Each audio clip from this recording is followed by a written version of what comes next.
औज़ुबिल्लाहि मिनश्शैतानिर्रजीम बिस्मिल्लाहिर्रहमानिर्रहीम। अस्सलामु अलैकुम वरहमतुल्लाहि वबरकातुहू। बच्चों, कैसे हैं आप? उम्मीद है खैरियत से होंगे। अल्लाह ताला आपको हम सबको अपने हिफ्ज़ व अमान में रखे। अपना और अपने प्यारों का बहुत ख्याल रखा करें। दुआओं में हम सबको ज़रूर याद रखा करें। रमज़ान करीम की बहुत बहुत मुबारक हो। अल्लाह ताला से दुआ है कि अल्लाह ताला इस मुबारक महीने के सदक़े से हम सब की तमाम जायज़ तमन्नाओं को पूरा कर दे, हम सब की मुश्किलों को आसान कर दे और हमारी इबादतों को कबूल करे। आमीन सुम्मा आमीन। जी बच्चों, क्लास 8 में जमात हश्तों में आज मैं आपको एक वर्कशीट करने के लिए दे रही हूँ। वर्कशीट आपको आपकी स्क्रीन पे नज़र आएगी और मैं वर्कशीट में ही आपको काम समझाऊंगी, लेकिन आपको ये तमाम काम अपनी कॉपीज़ में करना है। ठीक है बच्चों, ये जो वर्कशीट में मैं आपको वर्कशीट की तरह समझा रही हूँ, इसका तमाम काम आपको अपनी क्लास वर्क कॉपीज़ में करना है। साफ़ सुथरी कॉपीज़ में कीजिएगा, इंडेक्स बनाइएगा और इसको याद भी करने की कोशिश कीजिएगा। तो आइए मैं वर्कशीट समझा रही हूँ आपको, लेकिन आपको इसका तमाम काम अपनी कॉपीज़ में करना है। ठीक है बच्चों, तो आइए वर्कशीट की जानिब बढ़ते हैं। जी तो बच्चों, ये वर्कशीट आपको नज़र आ रही है आपकी स्क्रीन पे। देखें, ऊपर लिखा हुआ है मज़मून उर्दू। उसके नीचे सबसे पहले आप अपना नाम लिखिएगा। जिस तारीख को आपको ये वर्कशीट मिले, जिस तारीख को आप ये काम करें, तो वो आप डेट डालिएगा। सातखैन एजुकेशन सर्विसेज की जानिब से ये वर्कशीट आपको दी जा रही है। वर्कशीट नंबर 1 है और यहाँ पे जमात लिखा हुआ है हश्तुम। ठीक है बच्चों, तो अब सवाल नंबर 1 की जानिब बढ़ते हैं। सवाल नंबर 1 दिया गया है आपको, मंदरजा झेल इबारत में से नीचे दिए गए दुरुस्त लफ्ज़ चुनकर खाली जगहों को पुर करें। बहुत आसान काम है, समझदारी से कीजिएगा, समझ के लिखिएगा। देख लीजिएगा कि कौन सा लफ्ज़ कौन से जुमले में सूट कर रहा है, तो वहाँ आप ये लिख दीजिएगा। ठीक है, अल्फाज दिए गए हज़ारों, वक्त, कागज़, वाक़यात, याद, याददाश्त, महसूस, कारनामे। ठीक है बच्चों, तो ये 3-4 लाइनों का एक पैराग्राफ दिया हुआ है। 1-2 लफ्ज़ मैंने भर दिए हैं, बाकी आप समझ के इसको खुद से भर लीजिएगा। अब देखें, ऊपर से दिए गए जो लफ्ज़ है, इन्हीं को चुनकर आपको इन जुमलों में लिखना है। आज से हज़ारों साल पहले। अब देखें, यहाँ हज़ारों लफ्ज़ आ रहा था, तो मैंने ऊपर से लिख के इसको चुनकर लिख दिया। आज से हज़ारों साल पहले, जब लोग कागज़ बनाना नहीं जानते थे, उस वक्त भी वो चाहते थे कि उनके कारनामे याद रहें। पहले तो ये कारनामे सीना ब सीना चले आते थे, लेकिन इस तरह अब यहाँ से आप खुद भरिएगा। ऊपर अल्फाज ये हैं, उनको चुनकर इन जुमलों को मुकम्मल कीजिएगा। लेकिन इस तरह डैश में तब्दीली भी पैदा की जा सकती थी। तो अब आपको क्या लगता है ऊपर से क्या लफ्ज़ आएगा? जी हाँ, लेकिन इस तरह वाक़यात में तब्दीली भी पैदा की जा सकती थी। और दूसरा ये कि इंसान की डैश इतनी अच्छी नहीं थी। क्या आना चाहिए इसमें ऊपर से? देखें, ढूंढें ज़रा। याददाश्त।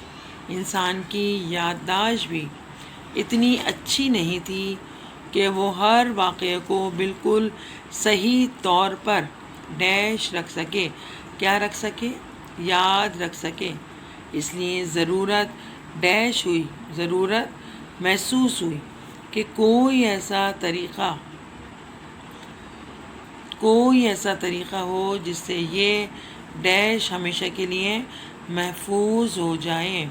तो इसमें क्या आएगा? आपको क्या लगता है? कारनामे।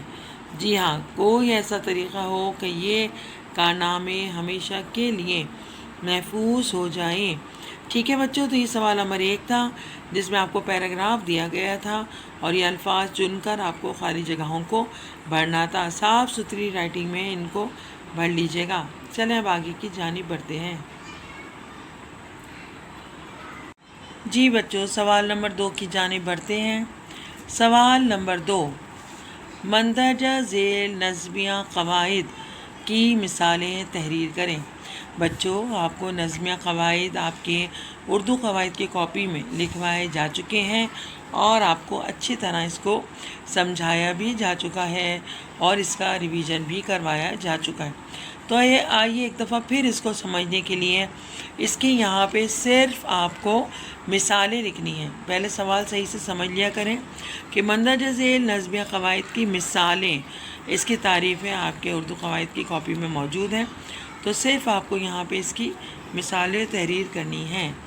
मतला, जैसे कि आपको पता है मतला कहते हैं किसी भी गज़ल या नज़म के पहले शेर को मतला कहा जाता है। यह आपको डेफिनेशन लिखवाई जा चुकी है कि मतले का मतलब तुलू होना, शुरू होना, कि ज़ाहिर कोई चीज़ शुरू हो रही है गज़ल का या नज़म का, नात का, हम का, जो भी आपको शेरों में दिया जाता है, पहला जो शेर है वो मतला कहलाया जाता है। अब आपको यहाँ पे इसकी क्या लिखनी है, मिसाल लिखनी है। तो इसकी मिसाल कैसे लिखेंगे, किसी भी शेर का, किसी भी गज़ल का, नात का, हम का या किसी नज़म का पहला शेर आपको मिसाल के तौर पे लिखना है। मिसाल के तौर पे जैसे खुदाया नहीं कोई तेरे सिवा, अगर तू ना होता तो होता ही क्या। ठीक है बच्चों, ये हम का पहला शेर मुझे याद आ गया तो मैंने बता दिया।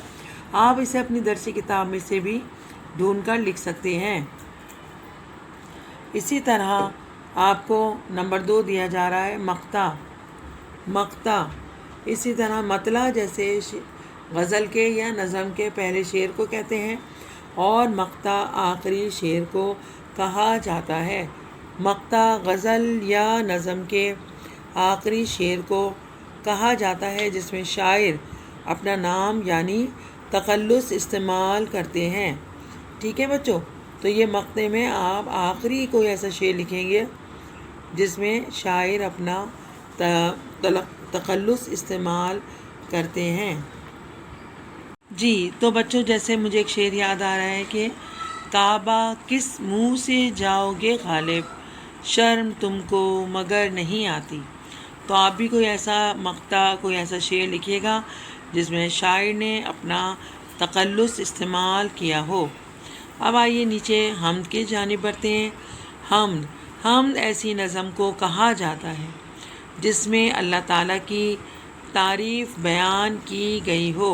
अल्लाह ताला की तारीफ़ व तौसीफ़ बयान करने वाली नज़म को हम कहते हैं। मिसाल के तौर पर खुदाया नहीं कोई तेरे सिवा, अगर तू ना होता तो होता ही क्या। जैसे आपकी दर्सी किताब में भी हम दी गई है, उसका शेर भी मुझे यहाँ याद आ रहा है कि कब्ज़ा हो दिलों पर क्या और इससे सिवा तेरा, एक बंदाए ना फरमा है हम सरा तेरा। ठीक है बच्चों, तो इस तरह हम का आप कोई शेर लिख के इसकी मिसाल बना के पेश कर दीजिएगा। इसी तरह अब नात की जानिब बढ़ते हैं। नात हुजूर अकरम सल्लल्लाहु अलैहि वसल्लम की शान में जो तारीफ़ बयान की जाती है उसे नात कहते हैं। नात में हुजूर सल्लल्लाहु अलैहि वसल्लम की तारीफ़ बयान की जाती है। आपकी दरसी किताब में भी नात है, तो अगर आप चाहें तो आप उसका शेर लिख लें, वरना आप कोई और सा भी शेर लिख सकते हैं। आपकी दरसी किताब में जो नात का शेर दिया गया है वो है, दिल जिससे ज़िंदा है वो तमन्ना तुम ही तो हो, हम जिसमें बस रहे हैं वो दुनिया तुम ही तो हो। ठीक है, दुनिया में रहमतें दो जहां और कौन हो, जिसकी नहीं नज़ीर वो तन्हा तुम ही तो हो। ठीक है बच्चों, तो ये नात की आपको मैंने एक मिसाल दे दी है। इसके अलावा आप कुछ और दूसरी भी नात लिख सकते हैं यहाँ पे। तो इस तरह ये नज़मिया क़वाइद में आपको मतला, मक्ता, हम्द और नात, इनकी मिसालें लिखनी है। मिसालें मतलब शेरों के ज़रिए बताइए कि किस शेर में मक्ता कौन सा है, मतला कौन सा है, हम कौन सी है और नात कौन सी है। आइए अब आगे की जानिब बढ़ते हैं। सवाल नंबर 3, मुरक्कब की अक़साम मिसालों से वाज़े करें। जैसा कि आपको पता है मुरक्कब ایسے دو یا دو سے زیادہ کلموں کا مجموعہ مرکب کہلاتا ہے. مطلب دو جملے ملا کے لکھنا، دو الفاظ ملا کے لکھنا، اس کو ہم کہتے ہیں مرکب. ٹھیک ہے. اور ایسا مرکب جس کے آپس میں کوئی تعلق، کوئی لگاؤ پایا جائے. ہم پورا جملہ لکھتے ہیں، پورے 2-3 الفاظ ملا کے لکھتے ہیں. مطلب دو سے زیادہ جملوں کا یا دو سے زیادہ کلموں کا جو مجموعہ ہے وہ مرکب کہلایا جاتا ہے. اب اسی طرح مرکب تام کہتے ہیں کوئی ایسا مکمل جملہ جو ہماری سمجھ میں آ جائے کہ ہم سے کہنے والا، لکھنے والا کیا کہنا چاہ رہا ہے. اسی طرح مرکب ناقص کہ جو ادھورا جملہ ہو، کہ جسے ہمیں پتہ نہ چلے کہ کہنے والے کی کیا مراد ہے. ٹھیک ہے. مرکب تام وہ مرکب ہے جسے سننے سے پورا مطلب سمجھ میں آ جائے. مثلا احمد اسکول گیا، سارا آج غیر حاضر ہے، علی بہت خوبصورت لڑکا ہے. ٹھیک ہے بچوں. اسی طرح مرکب ناقص یہ وہ مرکب جس سے کوئی سوال، اطلاع، خواہش نہ سمجھی جائے. مطلب ہمیں سمجھ میں نہیں آ رہا، یہ ایسا ادھورا جملہ جو سمجھ میں نہ آئے. مثلا نہ کھیلو، نہ بھاگو، نہ پڑھو. اس طرح کے کوئی ایسے جملے ہوتے ہیں، مرکب ہوتے ہیں کہ جو ادھورے ہوتے ہیں، جو سمجھ سے بالا تر ہوتے ہیں، انہیں مرکب ناقص کہتے ہیں. جی بچوں، جیسے کہ ابھی آپ کو میں نے ورک شیٹ سمجھائی ہے، امید ہے آپ کو اچھی طریقے سے کرنا آ گیا ہوگا. تو اس کا تمام کام آپ اپنی کاپیز میں کر لیجئے گا. ٹھیک ہے بچوں. ورک شیٹ میں دیا گیا تمام کام جو میں نے ابھی آپ کو سمجھایا ہے، ورک شیٹ میں سمجھایا گیا تمام کام آپ اپنی کلاس ورک کاپی میں کیجیے گا. انڈیکس بنائیے گا، صاف ستھرا کام کیجیے گا، انڈیکس بنائیے گا اور اس کو یاد بھی کیجیے گا. جزاک اللہ خیر. بہت شکریہ. اللہ حافظ.